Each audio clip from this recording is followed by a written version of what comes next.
Question में क्या दिया इसमें, एकदम डायरेक्टली आपको क्या करना है बेटा, input tax credit output tax credit का सेट ऑफ करके लाइबिलिटी निकालनी है। तो देखो एग्जाम का क्वेश्चन है 7 मार्क्स का।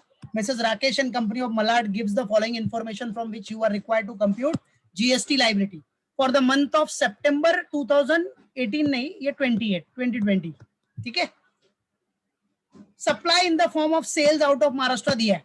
सेल्स के ऊपर भाई आपको आउटपुट टैक्स क्रेडिट आ जाएगा, आईजीएसटी का रेट है 18%, और रिसिप्ट किया है goods and services with in Maharashtra, मतलब इनवर्ड सप्लाई, इनवर्ड तो इनवर्ड के ऊपर क्या मिल जाएगा आपको, इनपुट टैक्स क्रेडिट आईटीसी मिल जाएगा, ठीक है।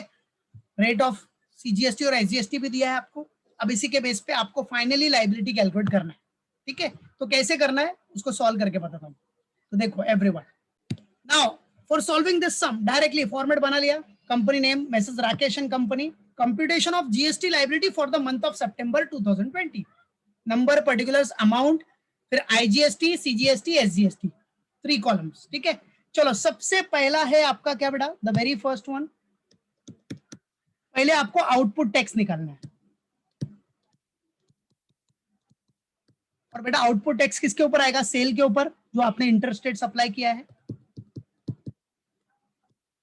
इंटरस्टेट सप्लाई आपका है सेल, बराबर है, सेल आउट ऑफ महाराष्ट्र है ना, एट द रेट ऑफ 18%। तो कितना है बेटा सेल आउट ऑफ महाराष्ट्र, आपका अमाउंट कितना था, 26,20,000। चलो सब लोग अब इसका 18% कैलकुलेट करो। आउट ऑफ महाराष्ट्र अगर सेल करेगा तो आईजीएसटी लगेगा 18% आईजीएसटी, तो 26,20,000 का 18% कितना आ रहा है, ओके 471,600, तो ये आईजीएसटी में आ जाएगा, आईजीएसटी के कॉलम में, दैट्स इट, ओके। और तो कुछ लाइबिलिटी है नहीं, बस और तो कुछ है नहीं सेल, तो बस ये आपका डायरेक्टली क्या आ गया, दिस इज व्हाट, ये आपका आ गया ग्रॉस टैक्स पेबल, यही हो गया क्या बेटा आपका ग्रॉस टैक्स पेबल।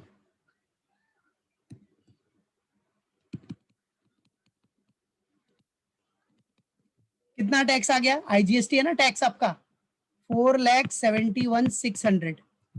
अब बेटा आपको इनपुट टैक्स क्रेडिट कितना मिल रहा है वो ले लो, दिखा दो आप, इनवर्ट सप्लाई भी है ना आपका, तो उसका बेनिफिट मिल जाएगा ना आपको, इनपुट टैक्स क्रेडिट। चलो इनपुट टैक्स क्रेडिट में आपको receipt of goods and services किया आपने विद इन महाराष्ट्र में, तो व्हाट बेटा, receipt of goods and services, receipt of what, goods and services with in Maharashtra है,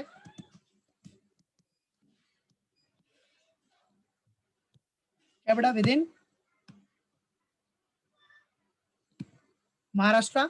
तो इसके ऊपर आपको क्या मिल जाएगा बेटा, at the rate CGST 9%, at the rate 9% CGST and 9% SGST, ये भी दिया है आपको, at the rate what 9% CGST and at the rate 9% SGST. चलो अमाउंट कितना है, वो जो इनवर्ड है कितना है, 12,40,000। चलो अब 12,40,000 का 9% कितना आ गया, 9% सीजीएसटी निकालो कितना आ रहा है, 1,11,600, वेरी गुड, और ये भी सेम हो जाएगा 1,11,600, दैट्स इट। और तो कुछ परचेज है नहीं, कुछ इनवर्ट सप्लाई है नहीं, तो total input tax credit available कितना हो गया आपका, ये आपका total input tax credit available हो गया। चलो so total input tax credit available, total ITC available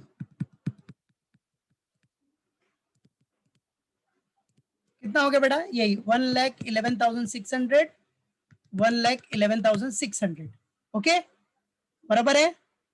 अब आपका जीएसटी लाइबिलिटी कैसे आएगा, जीएसटी लाइबिलिटी निकालना है, ठीक है। तो सिंपल सा फंडा है, देखो आपके पास अब जीएसटी लाइबिलिटी निकालने के लिए क्या करना है, देखो आपका ग्रॉस टैक्स लाइबिलिटी कितना है, ग्रॉस टैक्स लाइबिलिटी में आपके पास क्या है, यही है आईजीएसटी, दिख रहा है ना, आईजीएसटी आपके पास ग्रॉस टैक्स लाइबिलिटी है।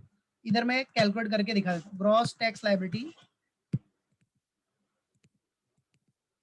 आपके पास कितना है 4,71,600 है। और मैंने रूल बताया था, सबसे पहले आईजीएसटी की लाइबिलिटी सेट ऑफ होनी चाहिए, सबसे पहले वो नील होना चाहिए, उसके बाद ही आप सीजीएसटी का लाइबिलिटी और एसजीएसटी का लाइबिलिटी सेट ऑफ करोगे। तो फिलहाल तो आपको सीजीएसटी का लाइबिलिटी कुछ नहीं है, एसजीएसटी का भी लाइबिलिटी कुछ नहीं है, तो कोई टेंशन नहीं, सिर्फ आईजीएसटी का लाइबिलिटी आपको सेट ऑफ करना है। ठीक है, तो चलो, ग्रॉस टैक्स लाइबिलिटी है आईजीएसटी का, और आईजीएसटी का सेट ऑफ करने के लिए आप क्या यूज कर सकते हो? सबसे पहले आईजीएसटी का क्रेडिट है आपके पास क्या? आईजीएसटी का तो देखो क्रेडिट नहीं है, कोई बात नहीं। अब आईजीएसटी को सेट ऑफ करने के लिए तो आप सीजीएसटी भी यूज कर सकते हो, एसजीएसटी भी यूज कर सकते हो कि नहीं? तो चलो कर लो। So less CGST, CGST credit used.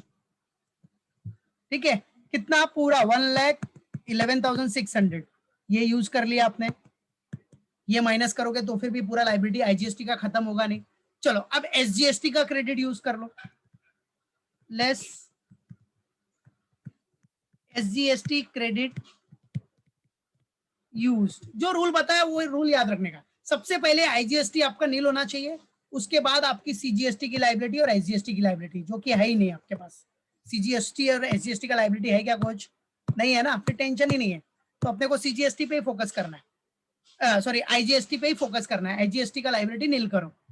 चलो, तो अब एसजीएसटी भी यूज किया आपने, एसजीएसटी का क्रेडिट यूज किया 1,11,600, ये भी यूज कर लिया। अब तो कुछ क्रेडिट बचा ही नहीं आपके पास। ठीक है, तो ये सारे क्रेडिट यूज करने के बाद आपको लाइबिलिटी कितनी आ रही है आईजीएसटी की? माइनस करो, कितना? 2,48,400। ओके, सो यही हो गया आपका क्या? GST liability payable. ठीक है, ये आपका आ गया, समझो इसको आप चाहिए तो दे देना नेट जीएसटी लाइबिलिटी क्या बेटा? पेबल। ठीक है,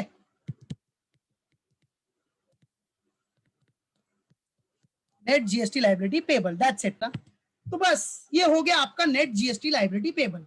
तो याद रखना जो रूल मैंने बताया थियरी में, सबसे पहले आईजीएसटी का लाइबिलिटी सेट ऑफ होना चाहिए, आईजीएसटी का लाइबिलिटी खत्म होना चाहिए, उसके बाद आप सीजीएसटी या एसजीएसटी का लाइबिलिटी सेट ऑफ करोगे। तो फिलहाल इस क्वेश्चन में सीजीएसटी का लाइबिलिटी कुछ नहीं, एसजीएसटी का भी लाइबिलिटी कुछ नहीं है। अच्छा, बस हो गया। तो देखो आईजीएसटी का सेट ऑफ करने के लिए पहले आईजीएसटी का क्रेडिट यूज करोगे, जो कि है नहीं, फिर सीजीएसटी और एसजीएसटी का क्रेडिट यूज करके हमने लाइबिलिटी अपनी कम कर ली। तो हमारी लाइबिलिटी हो गई जीएसटी भरने की सरकार को 2,48,400, दैट्स इट। ओके, समझा? तो चलो फटाफट रीज्वाइन करो।